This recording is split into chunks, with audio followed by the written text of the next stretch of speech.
Hello students, very good evening. My name is Shalini Bhatia. Welcome to my channel. Once again I am here. Today I am going to explain this poem. As my children, you are requested to me again and again, so please listen carefully. This poem, Road Not Taken, of the 9th class, it is, and from the Beehive, and it is written by the very famous writer, American poet Frost.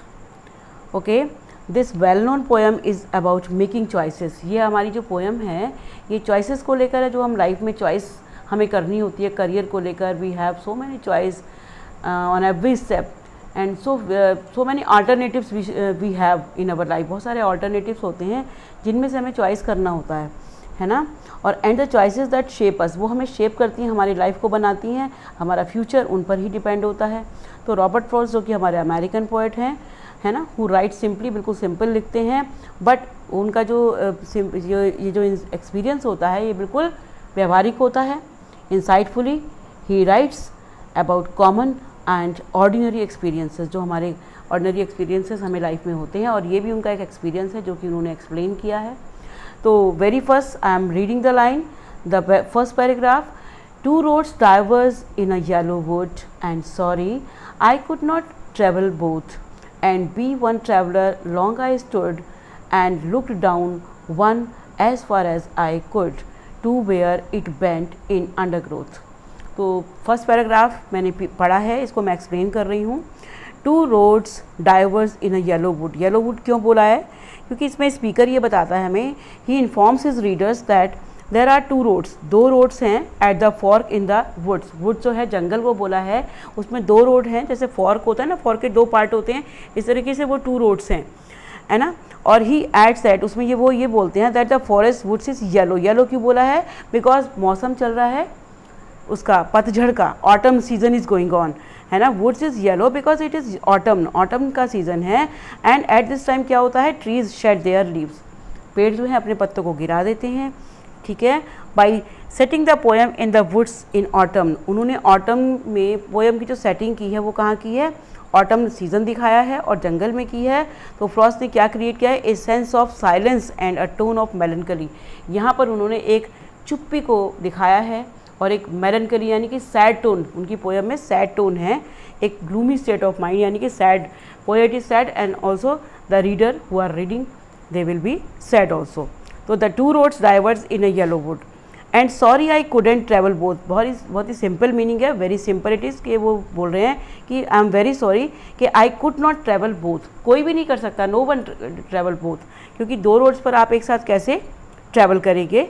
You have to choose. और this is the same is the case in our life, कि बहुत सारे alternatives होते हैं, but we have to choose only one. And be one traveller long I stood. तो the speaker shows regret for not being able to travel both the roads. वो दुख प्रकट करते हैं, खेद प्रकट करता है स्पीकर कि वो दोनों में ट्रैवल तो कर ही नहीं सकता एट द सेम टाइम में कैसे जा सकते हैं. He stands at the cross road for a long time. वो जहाँ पर रोड क्रॉस हैं, दोनों के दो फॉर्क की तरह जो रोड डाइवर्ट हैं, वो वहाँ पर खड़े रहते हैं. टू ट्राई एंड डिसाइड, वो वहाँ पर डिसाइड करने के लिए the path he should follow, कि उन्हें कौन सा रास्ता फॉलो करना है. And looked down one as far as I could, और वो एक रोड पर देखते हैं. द स्पीकर जो है look down one of the roads, उन दोनों में से एक रोड को वहाँ तक देखता है, इतनी दूर तक देखता है, as far as his decision could reach, जहाँ तक वो देख सकते हैं, है ना. He could see only as far as path took a bend at the thick undergrowth, यानी कि सड़क दूर तक जा रही है, जहाँ पर अंडरग्रोथ मीन्स कि वहाँ दूर जो है बुशेस हैं, श्रब्स हैं, जहाँ तक श्रब्स और बुशेस तक उनको रोड मुड़ती नहीं दिखती, वो वहाँ तक उसको देखते रहते हैं. ओके. एंड उसके बाद है देन टुक दी अदर, पहले वो एक रोड को देखते हैं and then took the other just as fair. मतलब he means to say speaker makes his decision since both the path seems to be similar. उनको जो है दोनों रोड सिमिलर लगती हैं. He will take the other, अब वो ये बोलते हैं, इसमें देखिए लिखा है then took the other just as fair, दूसरी वाली रोड को देखते हैं, वो भी ऐसी फेयर है, सेम है. And having perhaps the better claim, और शायद वो उनको उससे फर्स्ट रोड से वो ज़्यादा बेटर लगती है. बेटर क्लेम यानी कि it is better, the second one is better. तो उनके कहने का मतलब है कि he will take the other, कि वो दूसरी रोड को चूज़ करेंगे, है ना. And then because it was grassy and wanted wear, मतलब कहने का है कि वो ग्रासी थी, मतलब उस पर घास उगी हुई थी। इट मीन्स कि वहाँ पर उस सड़क पर, रोड पर अभी तक किसी ने चला नहीं था। और वांटेड वियर मतलब the roads was demanding the pedestrians, है ना, पर उनको वो उस पर चलने की ज़रूरत थी, है ना। तो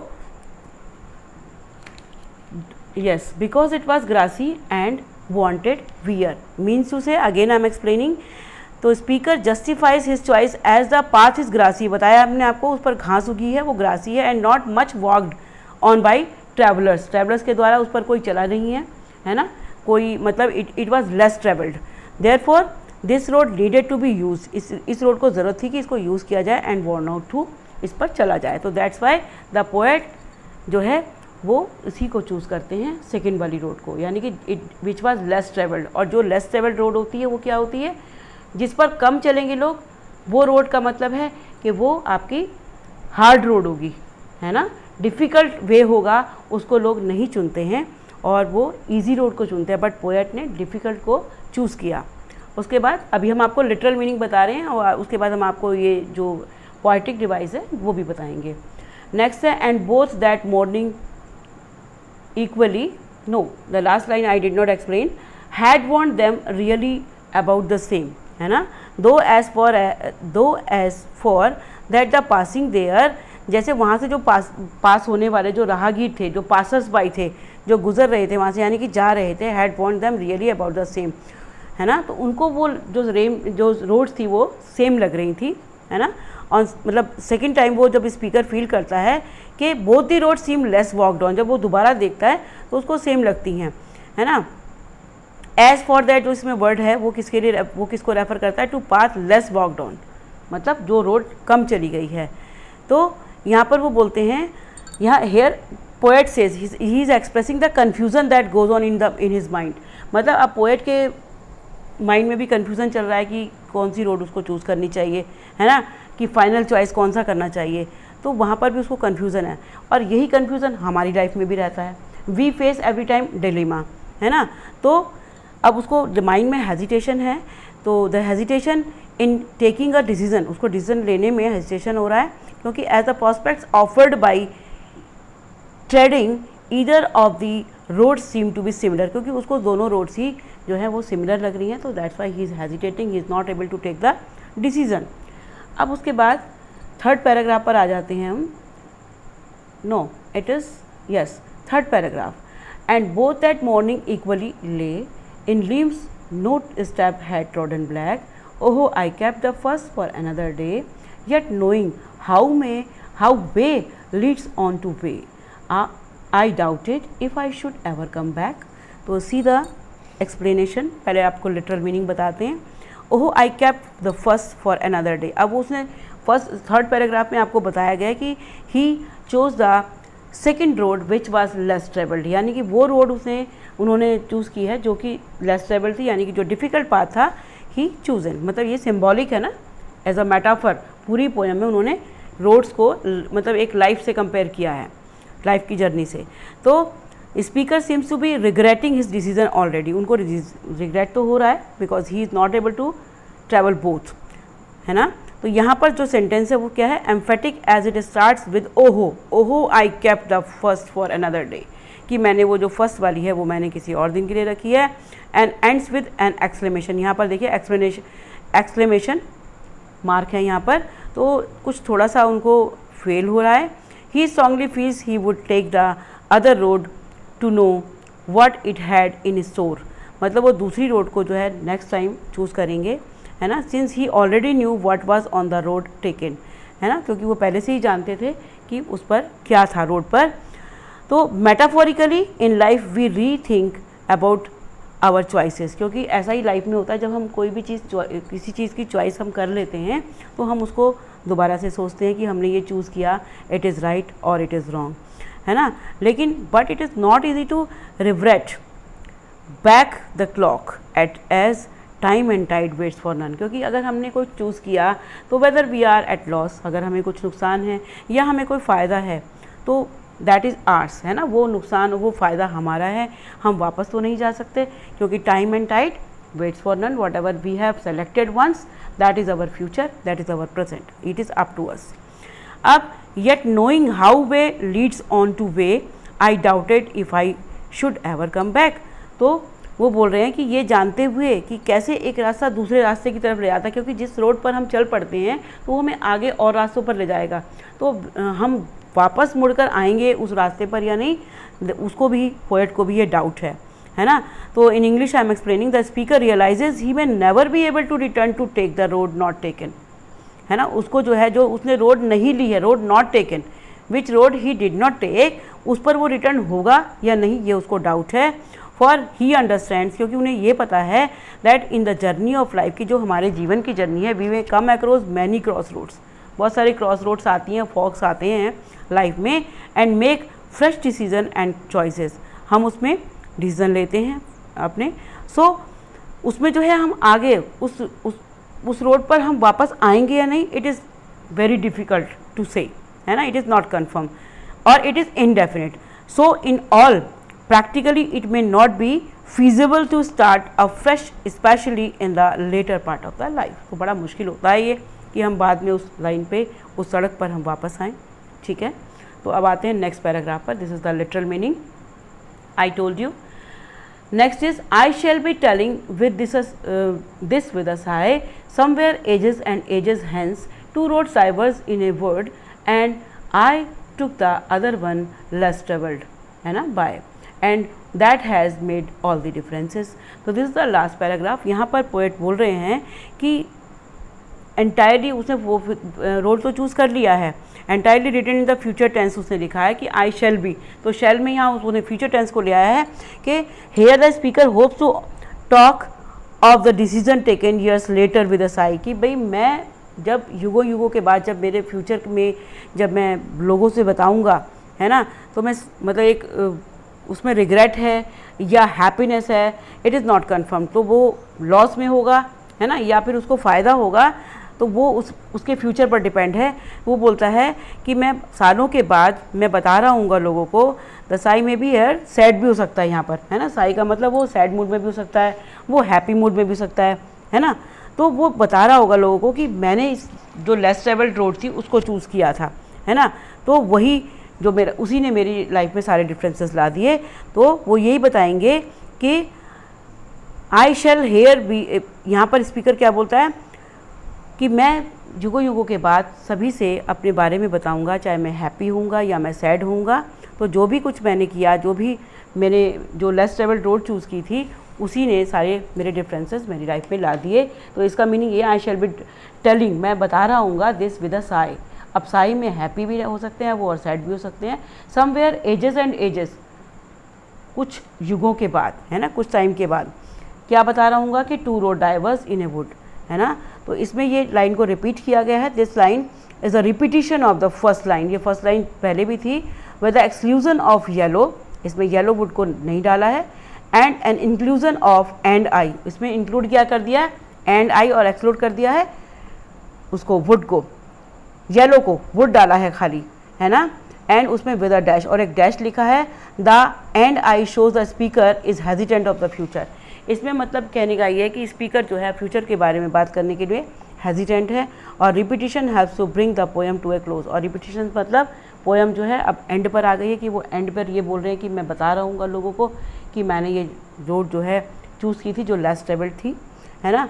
और next line is there, I took the one less travelled by, मैंने वही रोड चूज़ की थी जो लेस ट्रेवल्ड थी, and that has made all the differences, और उसी रोड ने मेरी लाइफ में, यानी कि वो रोड नहीं, वो चॉइस थी उनकी, यानी कि हम भी अगर लाइफ में हमारे सामने दो रोड यानी कि दो चॉइसेस हैं कोई करियर को लेकर, हम जो भी उसमें से चूज़ करेंगे वो हमारा फ्यूचर होगा, whether we will be happy और वी विल बी सैड, है ना। तो and that has made all the differences, और उसी ने मेरी लाइफ में सारे डिफरेंसेस ला दिए। It is up to me whether I am sad or whether I am happy, but I have selected the typical path, मैंने क्या पाथ चुना जो वेरी टिपिकल था और डिफ़िकल्ट था, है ना, और उसी ने मेरी लाइफ में सारे डिफरेंस ला दी, क्योंकि एटलीस्ट उन्होंने हिम्मत तो की, है ना। Our poet had dared to take the road that many feared to tread, मतलब जो बहुत सारे लोग जो हैं डरते हैं और वो रोड जो लेस ट्रेवल थी उसको लेने के लिए, उस पर चलने के लिए लोग हेजिटेशन उनको होता है लोगों को कि वो क्यों हेजिटेट, मतलब क्यों उसको सेलेक्ट करें, दैट मे बी डिफ़िकल्ट। तो दैट्स वाई एटलीस्ट पोएट ने हिम्मत की, उसने डिफ़िकल्ट पाथ को चुना। तो सेम हमारी लाइफ का भी डिसीजन होता है कि इफ़ वी, जैसे आपको एग्जाम्पल देते हैं कि कुछ लोग लाइफ में टीचर ही बनना चाहते हो, दैट इज़ वेरी ईजी, है ना, बट कुछ MBBS करके डॉक्टर बनना चाहते हैं, दैट इज़ डिफ़िकल्ट पाथ। तो अगर हम डिफ़िकल्ट पाथ को चुनेंगे और हम उसमें सक्सेस हो जाएंगे तो our future will be bright, that is up to us. तो ये जो पोएम है आपकी, ये चॉइसेस को लेकर है, लाइफ को लेकर है ना। अब आ जाते हैं हम पोइटिक जो डिवाइसेस इसमें यूज़ की गई हैं उनको देख लीजिए। लाइन 1 है आपकी, और पहले आप इसकी राइमिंग स्कीम देखिए। फर्स्ट पैराग्राफ में I have written here, first A and then second is B। Wood है वो A है और सेकेंड है B and third one is stood. तो stood is rhyming with the wood, तो A B A and they again A। Wood और stood ये match कर रहे हैं, तो राइमिंग स्कीम हो गई A B A A B। और ऐसे ही सभी पैराग्राफ की आप बनाएंगे, वो हमने लिख दिया है। लाइन फर्स्ट में और 2 में मेटाफर है। 2 roads diverse in a yellow wood is a metaphor where 2 roads are impliedly compared with the ways of life. 2 roads को लाइफ के वेज बताया है। And sorry I couldn't travel both, ये line जो है, there is a sense of antithesis as the poet first thought of travelling both the roads and then discarded the idea. इसमें जो है पोएट पहले तो दोनों रोड्स पर कहता है कि मुझे दोनों पर वो करना है कि भाई ट्रैवलिंग करना है, एंड देन वो ही डिस्कार्डेड द आइडिया, उसको चेंज कर देता है। तो दोनों ही मेटाफर हैं। देन एनाफोरा, एनाफोरा क्या होता है, जब 3-4 लाइन सेम वर्ड से स्टार्ट होती हैं, and be one traveller and look down, है ना, तो इस तरीके से एंड से स्टार्ट हो रही हैं। तो line 2, 3 and 4 are example of anaphora, है ना। As lines begin, the lines begin with the same word से यूज़ हो रही हैं। देन आता है पर्सोनिफिकेशन। एनाफोरा बता दिया, मेटाफर बता दिया। मेटाफर में जो है कंपेरिजन करते हैं और उसमें उसको एज और लाइक यूज़ नहीं करते बेटा। पर्सोनिफिकेशन में किसी नॉन लिविंग थिंग को पर्सोनीफाई करते हैं। तो लाइन नंबर 8 है, because it was grassy and wanted wear, the grassy path wanted wear is, wanting is a human need. हम वॉन्टेड मतलब वो रोड चाहती थी कि उस पर कोई चले, तो वॉन्ट तो हम ह्यूमन बीइंग ही करते, तो that's why it is personification. Antithesis का मतलब होता है अपोजिट, है ना, किसी चीज़ का। Though as for that the passing there, this is the line number 9 and then 10 had warned them really about the same. तो this is an example of antithesis. First the poet finds the first road to be the same travelled one.